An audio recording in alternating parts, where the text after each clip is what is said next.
3 days after burying my wife, my daughter slammed the door in my face and declared, "Dad, the $32 million is mine. You were just the husband." She dumped me at a rundown motel with $200 and left me to fade away. But what she didn't know was that Mom's real will held a clause written just for this moment, and it would turn her victory into utter defeat. Before we continue, please subscribe to the channel and tell us where you're listening from in the comments. I sat in the quiet living room, the silence pressing down on me heavier than I could bear. The chair where my wife Helen used to sit was still angled toward the fireplace, a folded blanket draped neatly across the back, untouched since the day she passed.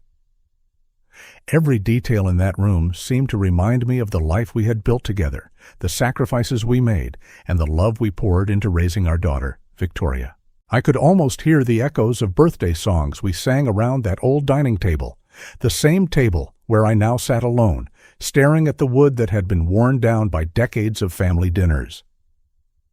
I remembered the endless overtime shifts, the weekends I gave up, the vacations I never took, just to give her opportunities I never had. $60,000 for college tuition, $25,000 for her first car, $75,000 for that wedding she wanted so badly, with the roses, the musicians, and the ballroom she insisted was the only place that would make her night special. I gave it all without hesitation. That money represented years of labor, sweat on my brow, and yet I was proud. I thought those sacrifices would mean something. Now, sitting in that house, my wife gone, my daughter's betrayal still ringing in my ears, it all felt like it had been for nothing. The weight of what was truly at stake pressed itself against me. That house, worth nearly $700,000, was more than just property. It was my life's anchor, the place where Helen and I built our dreams. Every room carried a story. Our wedding picture hung above the fireplace, a constant reminder of the day Helen and I promised forever. The oak table was polished by countless family dinners, each scratch and mark telling a story of spilled drinks and clumsy laughter. The walls in the hallway were covered with family portraits, from Victoria's first day at school to her prom, to her wedding day when I walked her down the aisle with tears in my eyes. I had poured not just money, but pieces of my soul into making this house a home. And beyond the house, there were investments, savings, everything Helen and I had built carefully over 40 years, totaling more than $32 million. That was the fortune my wife and I accumulated with discipline and sacrifice, and yet Victoria now wanted to erase my place in it, claiming it all as hers. She was willing to strip me of not only material wealth, but also the very memories and relationships tied to that wealth. The betrayal was not only financial, it cut into the deepest bond between a father and his daughter. The sting of betrayal did not leave my mind for a second. The grief of losing Helen had already hollowed me out, but this was something darker, sharper. I could still hear Victoria's voice as she said the words that crushed me. You were just the husband. Just the husband. 43 years of loyalty, love, and companionship reduced to 3 words of dismissal. She had taken everything that defined me, everything that Helen and I had built, and cast it aside as worthless. I felt myself tremble as the memories came flooding back. The image of Victoria as a child clutching my hand on her first day of school, or the look on her face when I surprised her with that first car, a silver sedan that she claimed made her feel like the queen of the road. And yet now she looked at me not as her father, but as an obstacle in her pursuit of money. I whispered into the stillness, almost like I was speaking to Helen. Do you see what she has become? Do you know the cruelty she has shown me? The same daughter you loved with all your heart. My voice cracked as I asked questions to a woman who could no longer answer. The silence that followed was unbearable. At first I thought of giving up. The weight of it all seemed too much to fight against. My wife was gone. My daughter had turned against me. The future stretched out in front of me like a barren road with no light at the end. Sitting there, I let despair wash over me. But then something stirred inside me, a memory of Helen's way of always preparing for every possibility. She was meticulous, cautious, the type of woman who would never leave important matters unfinished. I rose from the chair and walked into our bedroom, still as it had been since the night she passed. On her side of the closet, tucked neatly on the top shelf, was the folder I remembered seeing her handle not long before she died.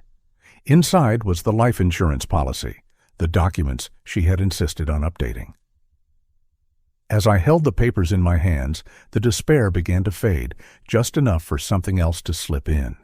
Doubt. No doubt in her love, but doubt in the story Victoria told me. Helen would never leave me destitute, never abandon me after decades of partnership. The thought grew stronger the longer I stared at those papers. Maybe Victoria was lying. Maybe the truth was still waiting to be uncovered. The more I thought about it, the more my anger grew. I remembered the way Victoria and Kevin had cornered me at dinner, sliding brochures across the table for retirement homes, their voices dripping with artificial kindness. "Dad, these places are wonderful. You'd have friends your age, no responsibilities." I remembered Kevin chiming in. "It's affordable, and you'll finally have freedom." Affordable. That word still burned in my ears. Affordable for whom? They knew damn well I was sitting on millions, and yet they spoke to me as if I were some charity case to be tucked away in a facility while they enjoyed my house. The injustice of it all made my blood boil. I could see their smug faces, their calculating eyes, and it filled me with a fury I had never known before. The humiliation was unbearable, but it also lit a fire inside me. I would not let them succeed. I would not be erased from my own story. That night, back at the cheap motel they had shoved me into, I sat on the sagging mattress with my laptop open in front of me. The carpet smelled of mildew, the wallpaper was peeling, and the thin blanket barely covered my legs. Yet, in that dimly lit room, I found a spark of determination. I typed in the name of Harrison Fitzgerald, the family lawyer Helen and I had trusted for decades. My hands trembled as I searched for his number, the glow of the screen reflecting off my tired face. "Helen," I whispered into the stillness, "if you truly left something for me, if you tried to protect me, I will find it. I promise you." It felt as though she was sitting beside me, urging me not to give up, reminding me that I was not powerless. The despair that had once threatened to swallow me whole began to transform into something else, a readiness to act. This was no longer just about survival. It was about justice. I woke before dawn in the motel, the hour when the sky looks undecided and the world feels thin. The air conditioner rattled. I washed my face, buttoned a clean shirt that still smelled faintly of Helen's drawer sachets, and slipped her ring onto the chain around my neck. I told myself to move. Grief had kept me heavy, but weight does not have to mean stillness. I slid Helen's insurance papers into a folder, took a pen, and drove downtown to see the one person who could tell me if my daughter's story was true or a lie. The building was red brick with brass railings and long windows that drank the morning light.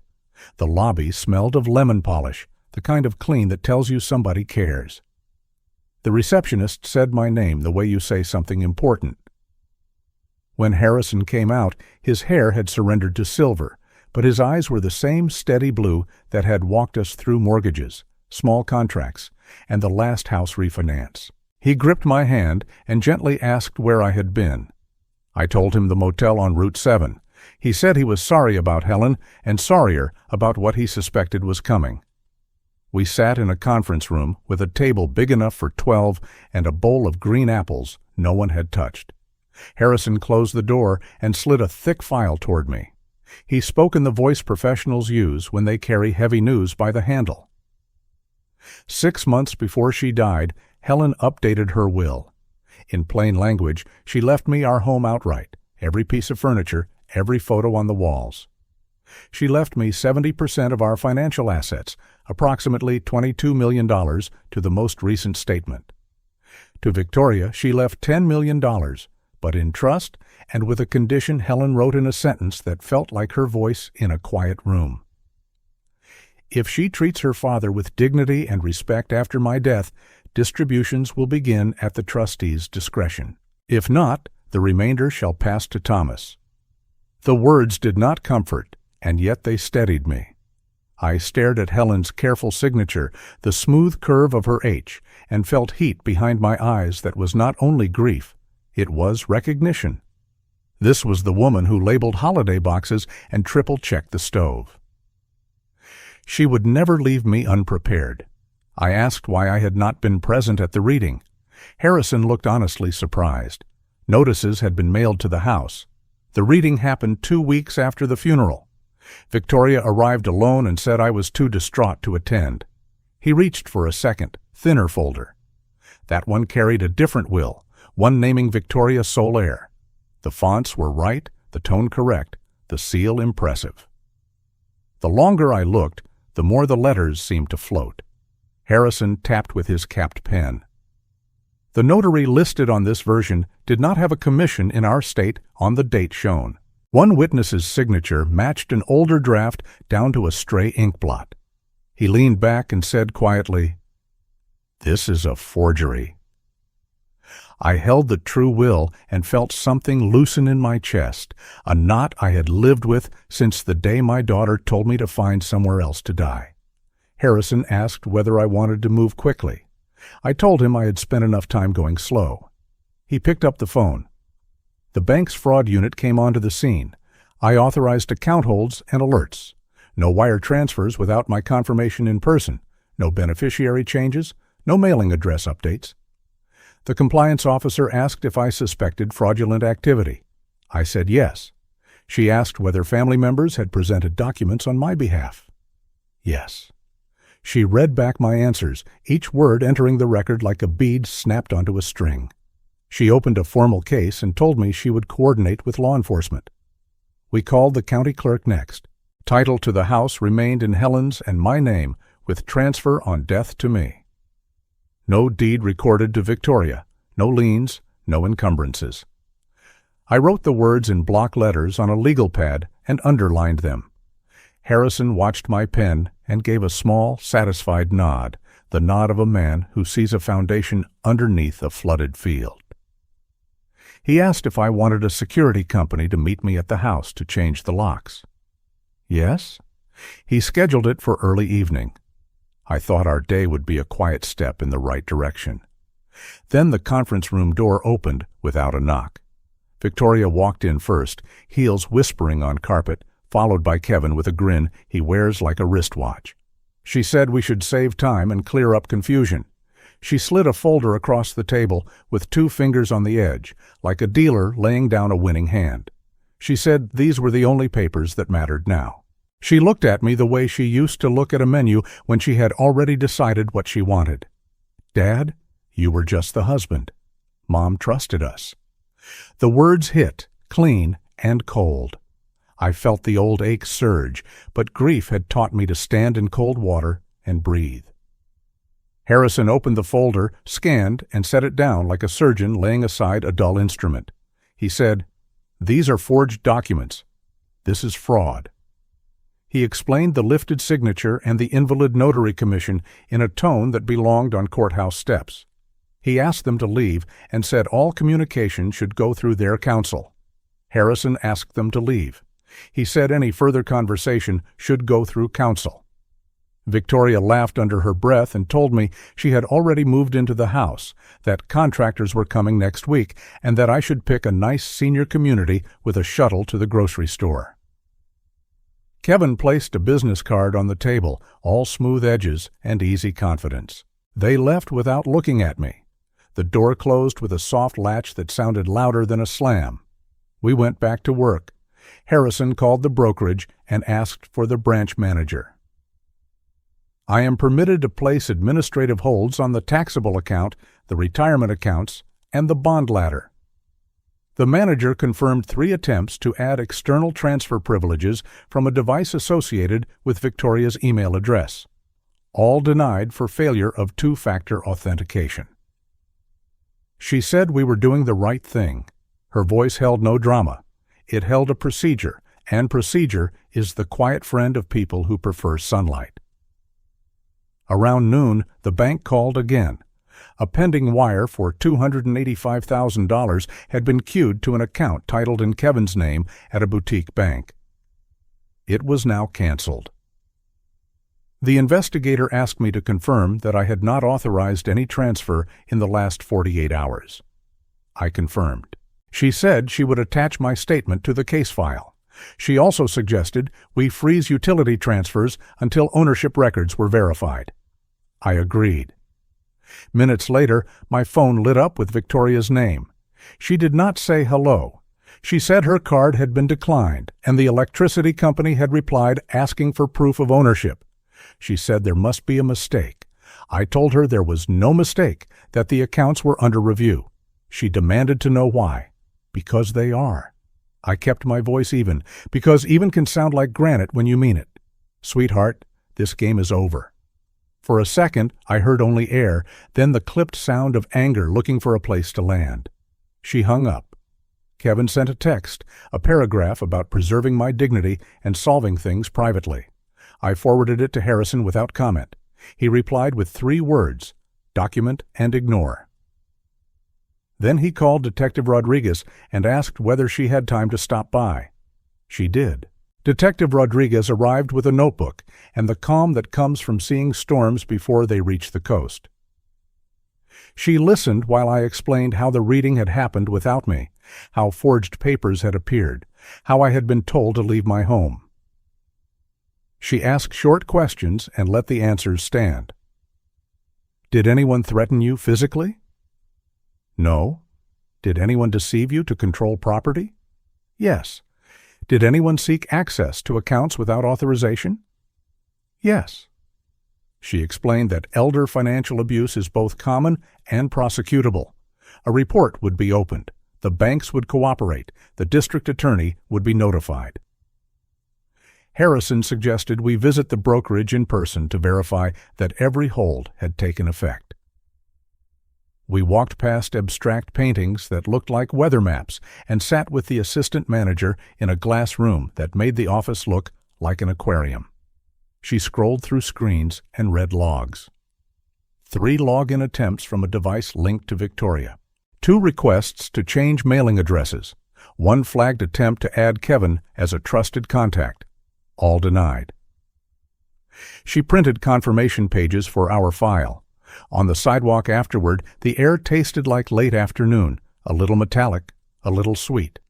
Harrison said the next step was to draft a sworn complaint, attach copies of the forged documents, and request a temporary restraining order prohibiting Victoria and Kevin from entering the house or tampering with accounts. He said we would notify the district attorney and provide the bank's preliminary findings. He asked if I was ready. I told him I was finished being furniture. I was ready to be a person again. Back at his office, I wrote my statement in plain words. I wrote about the motel and the 2 suitcases and the cash my daughter pressed into my hand like a tip. I wrote about brochures for an affordable senior community that smelled like peppermint and polished floors. I wrote about how the word affordable can turn a man into an expense in someone else's budget. I wrote about Helen's careful clause and the way respect is a test you cannot cheat and still pass. My handwriting steadied as the sentences found their edges. We signed. The notary stamp pressed into the paper with a satisfying click, the sound of a door closing and another opening. Harrison placed the documents into a red folder and said he would file them with the clerk first thing in the morning. He told me I had done well. I believed him, not because the day had been easy, but because it had been honest. Honest work has its own kind of rest. If you're still watching and find this story interesting, please comment 1 below to let me know you're here with me. On my way out, my phone buzzed again. A voicemail. Victoria's voice was trying to sound composed, saying she wanted to resolve things privately, saying I was overreacting, saying Kevin believed courts do not believe old widowers. I listened once, then once more, not to be wounded, but to understand the shape of their confidence. It was the confidence of people who think paperwork is theater and money always finds the light switch. I forwarded the message to Harrison and deleted it, not to forget, but to refuse the bait. Dusk stretched across the parking lot like a long exhale. I drove to the house to meet the security technician. He arrived with a toolbox and a smile that said he had seen worse. He changed the locks in practiced motions, each click a little punctuation mark at the end of a long, confusing sentence. He reset the alarm and waited while I chose a new code that belonged only to me. He handed me key fobs and wished me a quiet night. I thanked him and stood in the entryway for a minute, listening to the house remember me. I walked the rooms and took inventory. Family photos still lined the hall. The painting Helen loved still hung above the piano. In the study, a drawer was not fully closed. The faint scent of new perfume lingered, something floral and expensive.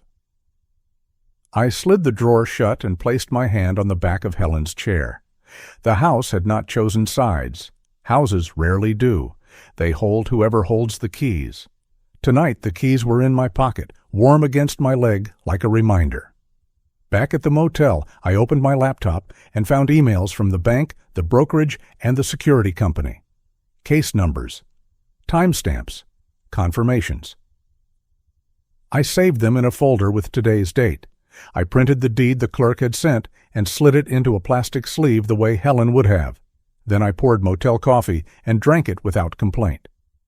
Some things taste better when they are proof that you are still working. Harrison called once more near 9. The clerk had confirmed that the documents needed to be filed in the morning.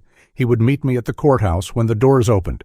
He said the restraining order request would go in the same packet as the complaint. He said once it was stamped, service would begin, and everything would become much less theoretical, much more quickly. I thanked him and told him I would be there early. After we hung up, I stood by the window and watched the strip of highway beyond the parking lot. I sat on the edge of the bed and let the day settle. I thought about Victoria as a little girl, about skinned knees in school plays, and the night we practiced parallel parking in the church lot. I thought about how love contains 1,000 small choices that no ledger could ever itemize. I thought about how money can trick a mind into treating a parent like an obstacle instead of an origin. Then I thought about Helen and the way she foresaw storms and wrote instructions like lifelines. I whispered to Helen the way I had the night before. I told her I had held the will she signed, that I had heard her voice in the clause about respect, that I had chosen action over despair. I told her I was sorry it had come to this, but grateful she had left me a map. The room felt less lonely after that, not full, but steadier, as if grief had pulled up a chair and agreed to sit quietly for a while. Before lights out, I wrote one line and set it on top of the folder for the morning. They thought I was weak, but the real game is just beginning. The words looked different in my handwriting than they had in my head, less like a threat, more like a promise to keep going. I placed the folder in my bag and set an alarm I knew I would beat. Morning would bring a clerk's counter, a stamp in the corner, a case number, a temporary restraining order, and a line where my name would make the page mean something. It would bring the first official acknowledgement that the story did not belong to the loudest voice, the glossiest folder, or the person who knocked the least. It would bring a next step that pointed at a courtroom I had never wanted to see and a result I could live with. I lay back on the stiff. The courthouse smelled of paper and polished wood, a mixture of bureaucracy and history. I had walked through these halls only a few times in my life, usually for jury duty or to pay some dull fee. Never like this, never carrying the weight of my family's betrayal on my shoulders. Harrison walked beside me, steady as a compass, holding a folder tucked under his arm. I carried my own bag, filled with documents, copies of account statements, bank letters, the true will, and the insurance papers Helen had updated with such care. Every step echoed in that long corridor, and I told myself I was not walking alone. Helen had prepared this path, even if she could not be there to walk it with me. Outside, reporters lingered, sniffing around for stories about elder financial abuse. The headlines had been multiplying in recent months, cases of children and grandchildren draining accounts of those who raised them. I kept my head down. This was not about becoming someone's evening story. This was about reclaiming what was mine and restoring the dignity Helen had entrusted to me. We reached the courtroom and sat at the long oak table. Across from us, Victoria entered with Kevin at her side. She wore a fitted suit in a deep blue color, trying to look composed, confident, like the rightful heir she pretended to be. Kevin carried a leather portfolio and whispered in her ear as though coaching her through a business pitch. She looked at me, not with the softness a daughter should reserve for her father, but with the cold certainty of someone who thought she had already won. My chest tightened, but I sat taller. This was not the day for grief. This was the day for truth. The judge entered, an older man with silver hair and sharp eyes. He called the case, and the clerk read out the nature of the dispute. Property, estate, contested inheritance, possible forgery. The words rang like accusations carved into the air. My name, her name, Helen's name, all spoken in the solemn rhythm of the court. The moment felt surreal.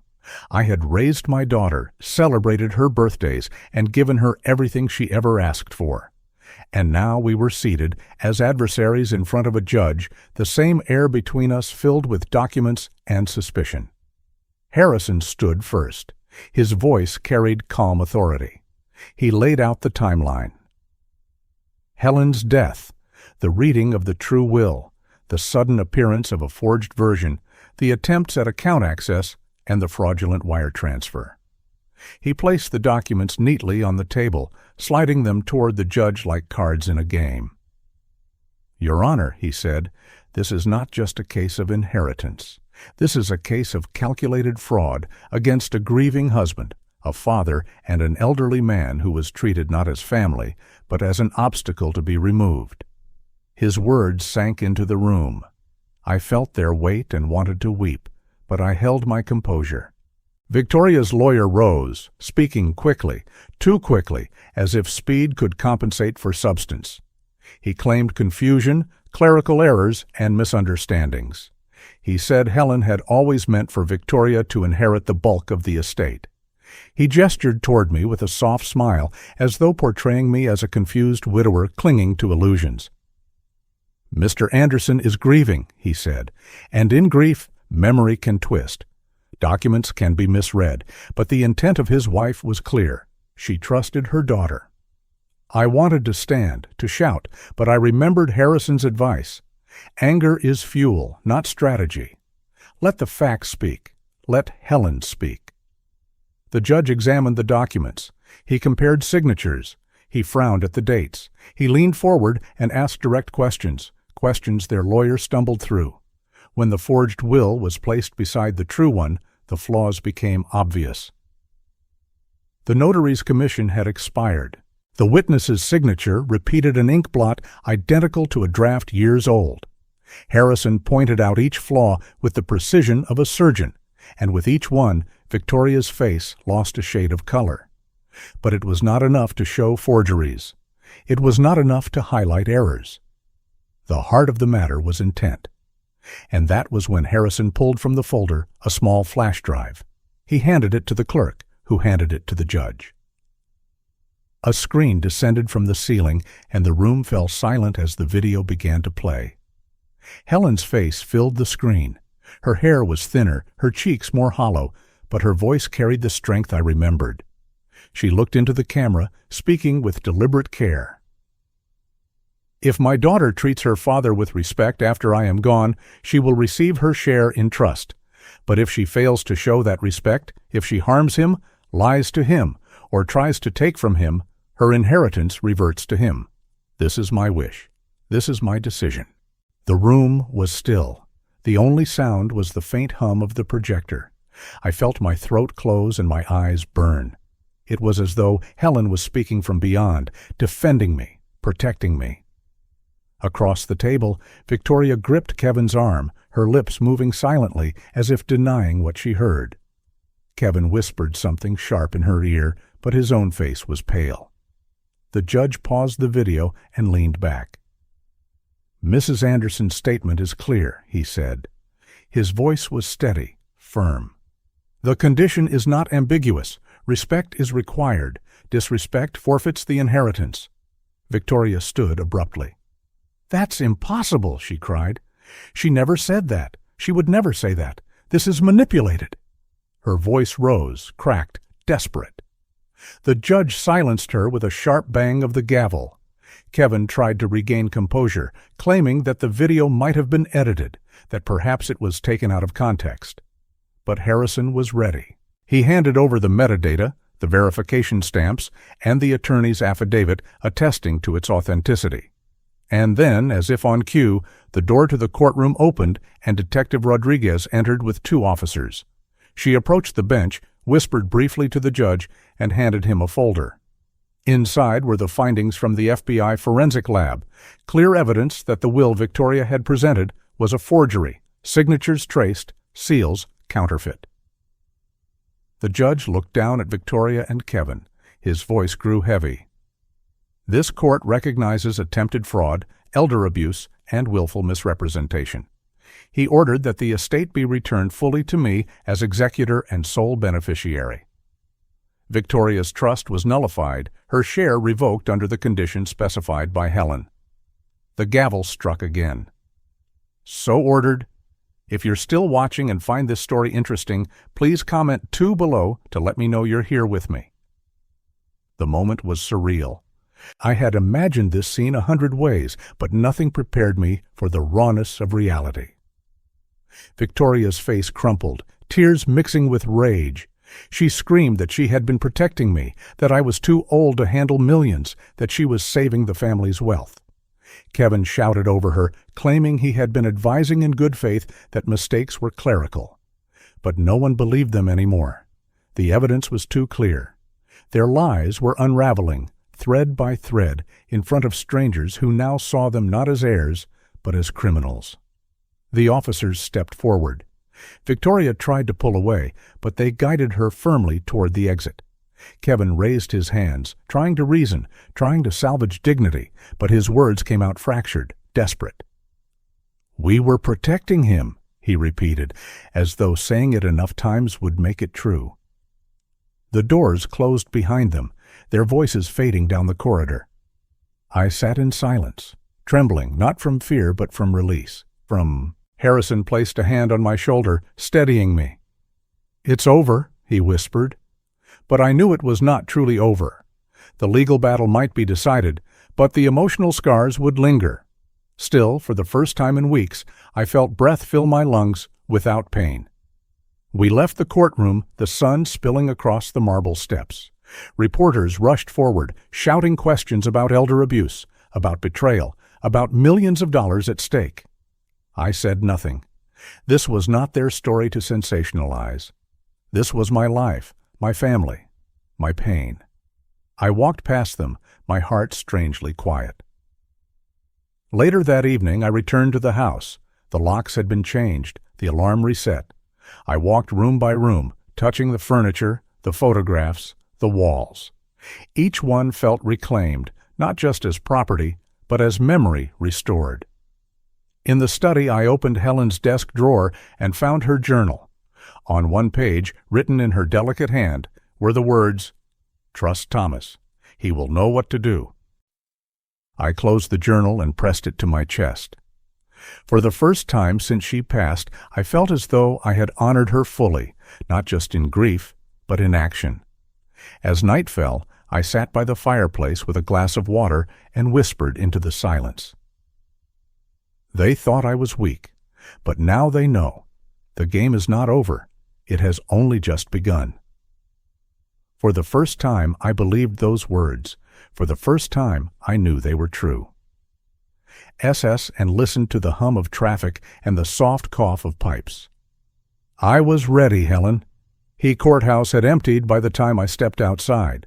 The marble steps still held the echo of the gavel that had struck hours earlier, a sound that seemed to split my life into 2 parts, before and after.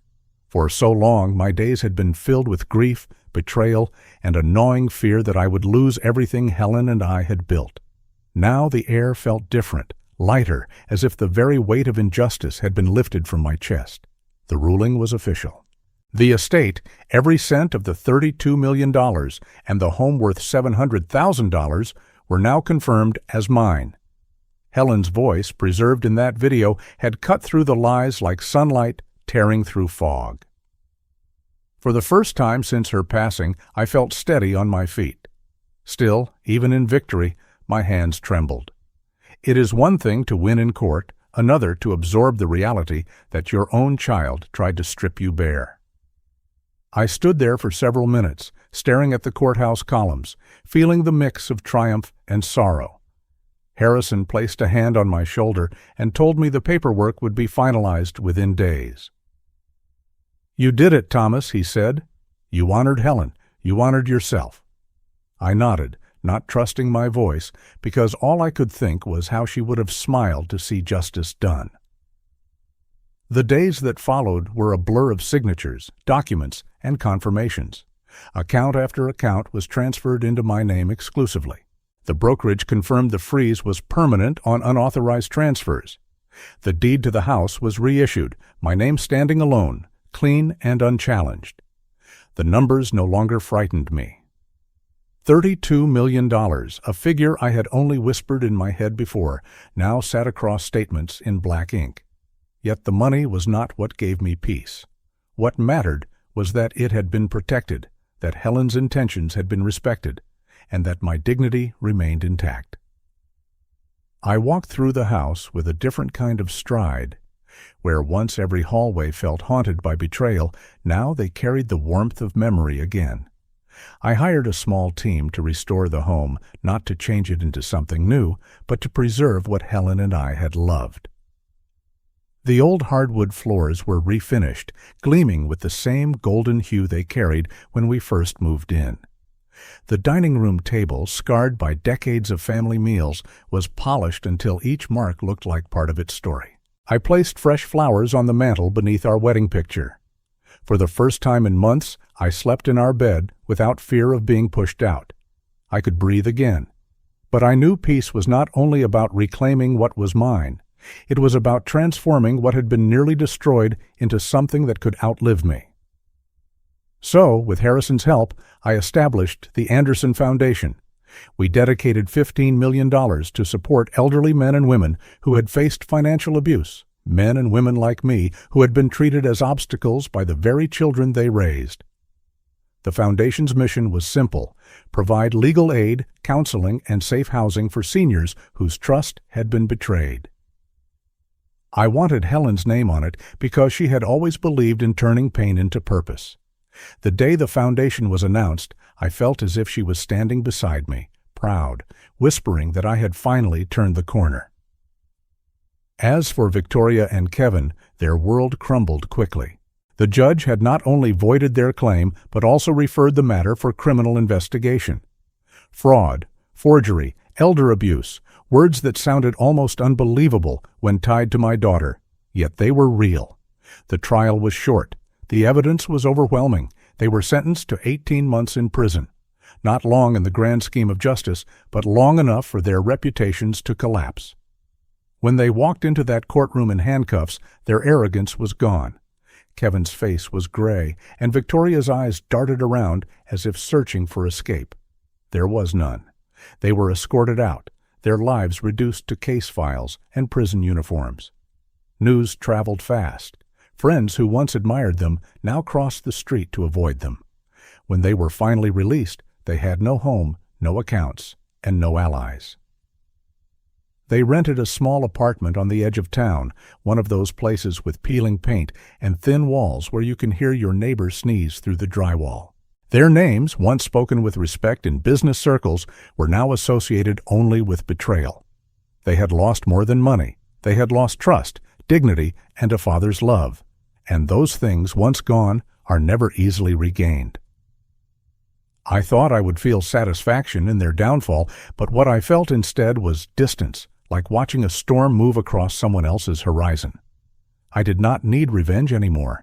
Their punishment was their own lives, stripped of the illusions they had wrapped themselves in. My victory was not in their suffering. My victory was in my peace. One morning, months after the dust had settled, a letter arrived in the mail. The handwriting was familiar, careful, almost pleading. It was from Victoria. I held it for a long time before opening it, the weight of the envelope heavier than its size suggested. Inside was an apology, pages of sorrow, explanations, claims of being misled by Kevin, and a desperate hope for forgiveness. She wrote that she had dreamed of our family being whole again, that she regretted every word she had thrown at me, especially that cruel sentence, "You were just the husband." She begged me to meet her. I read it once, then twice, then set it on the table beside Helen's journal. I closed my eyes and asked myself if forgiveness meant restoring contact or simply releasing the bitterness from my own heart. When I opened them, I knew the answer. Forgiveness did not require reunion. It required boundaries. So I did not reply. I whispered instead, "I don't need their apology. I have my life back." Peace came not in her words, but in my silence. The foundation grew. I attended meetings, spoke with men and women who told stories that mirrored mine, each one carrying scars of betrayal. We created programs to educate seniors about safeguarding assets, to give them the knowledge Helen had tried to give me. At night, I returned home to a house that no longer felt like a battlefield, but a sanctuary. I planted roses in the backyard in Helen's memory, their blooms a reminder that beauty could return after storms. Yet even in the quiet, lessons lingered. For parents, I realized, love is powerful but must never be blind. We cannot ignore the signs of manipulation simply because they come from our children. Trust is sacred, but trust must also be wise. For children, I hoped my daughter's story would be a warning. Money cannot replace character, and betrayal leaves wounds deeper than poverty ever could. And for all of us, in this complicated world, the truth is that greed can consume blood ties as quickly as it consumes strangers. Human nature, when corrupted by greed, knows no boundaries. These were hard lessons, carved into me like etchings on stone. But they were mine, and they would guide me in whatever years remained. As the months passed, I found myself smiling more often, laughing at small things, taking walks in the park where Helen and I once sat on benches and fed the birds. Children played nearby, couples strolled, and old friends gathered to talk. Life had not ended with betrayal. It had simply demanded that I shed what was broken and hold fast to what was real. One afternoon, while attending a local event for the foundation, I was approached by a community organizer. She asked if I would be willing to speak at a national conference on elder abuse, to share my story, not just as a victim, but as someone who fought back and rebuilt. The invitation came with honor, but also with responsibility. I thought of Helen, of her belief that stories carry power, that telling the truth aloud can save someone else from silence. I accepted. That night I sat by the fireplace, the glow of the flames dancing across Helen's photograph. I whispered, "I made it, Helen. I didn't fall. They tried to erase me, but I'm still here, and now, maybe, I can help others stand too." For the first time, the house felt not just full of memories, but full of possibility. And so Chapter 5 of my life closed with a truth both painful and liberating. Family can wound deeper than strangers, but it is possible to survive, to heal, and even to thrive afterward. The wealth was intact, yes, but the real inheritance Helen left me was strength, dignity, and the reminder that self-respect is worth more than all the money in the world. The path ahead was clear. I had my house, my freedom, my peace. Victoria and Kevin had their consequences, and I had a new purpose waiting. The next chapter would not be about betrayal, but about rebuilding. It would not be about courtrooms and signatures, but about community, connection, and sharing what I had learned. It would be about living in truth, not fear. And as I turned off the light and walked toward bed, I thought of tomorrow's mail. Perhaps another letter, perhaps another opportunity, perhaps something I had not yet imagined. Whatever it was, I knew I could face it, because for the first time in a long while, I truly had myself back. If you're still watching and find this story interesting, please comment 3 below to let me know you're here with me. When the dust of the courtroom and the chaos of lawyers and judges finally faded into memory, I began to settle into the new rhythm of my life.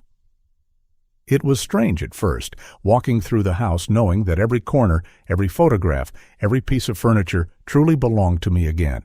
Not just legally, but spiritually. It was mine because I had fought for it.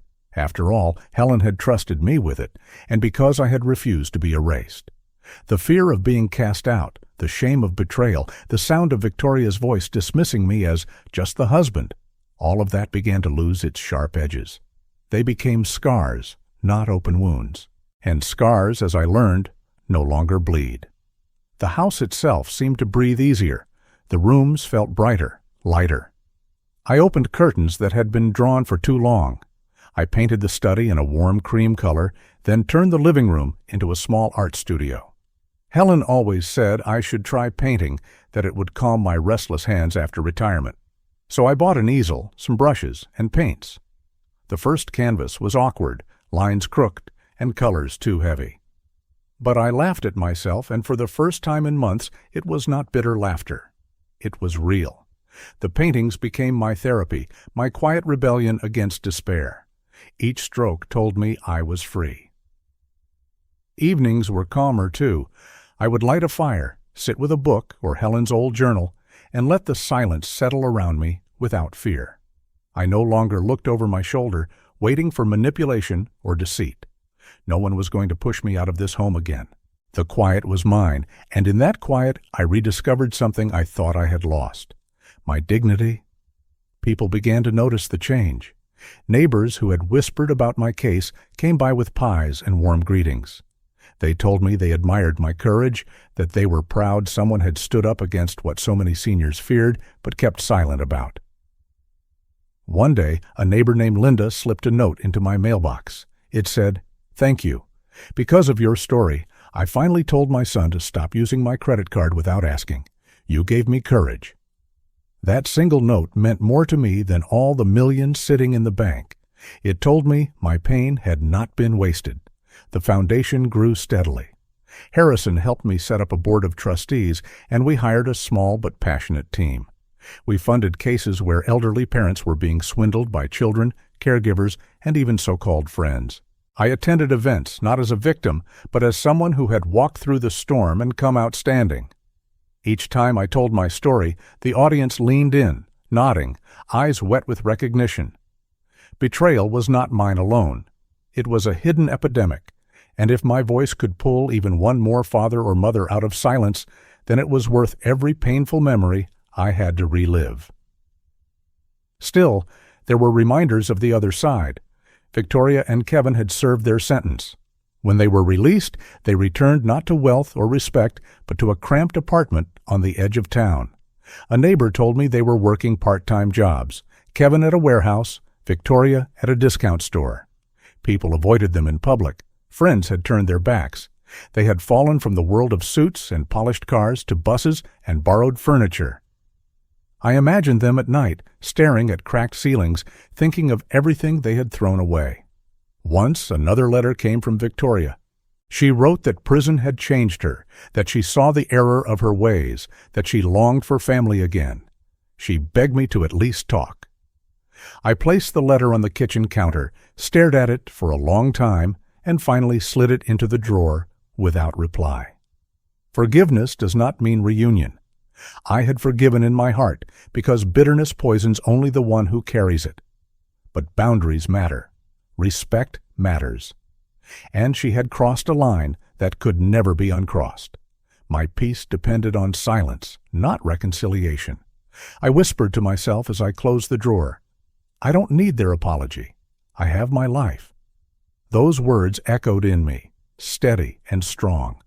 Life was not about chasing money, even millions. Life was about waking up with peace, walking through the park without fear, and smiling at strangers without suspicion. I started taking daily walks through the park near my house. The mornings smelled of dew and fresh grass. I would sit on a bench with coffee in hand and watch the sun climb higher. Children ran with kites, old couples held hands, and joggers passed with polite nods. In those moments, I realized I was not defined by betrayal anymore.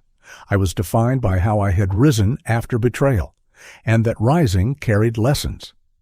For parents, I learned, love must be strong but not blind.